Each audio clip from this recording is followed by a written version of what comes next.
পেরুর রাজধানী লিমার ক্যান্টাগ্যালোতে মুরাল তৈরি করে নিজেদের ঐতিহ্য তুলে ধরছেন আমাজনীয় আদিবাসী শিপিবো কনিবো সম্প্রদায়ের সৈনোমা গোষ্ঠী। সৈনোমা শব্দটির বাংলা করলে দাঁড়ায় যেসব নারী সুন্দর শিল্পকর্ম তৈরি করেন।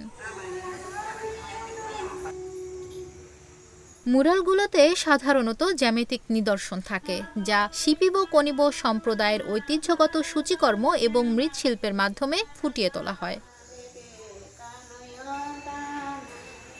পেরুতে গেরিলা যুদ্ধের সময় তার স্বামীর মৃত্যু হয়। এরপর মাইনাস লিমাতে চলে আসেন। এই শিল্পী বলেন, আমি উন্নত জীবনের জন্য লিমাতে এসে পড়ি। এরপর থেকেই আমি মুরাল তৈরি করছি।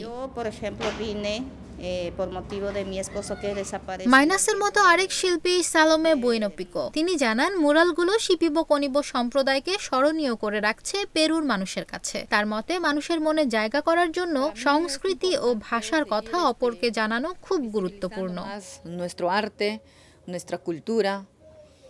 এই গোষ্ঠী সম্প্রতি কোশিকেনে নামের একটি প্রদর্শনীর আয়োজন করে। লিমার একটি কালচারাল সেন্টারে এই প্রদর্শনী হয়। এতে অংশ নিয়েছিলেন শিল্পী হ্যারি স্যাভেজও।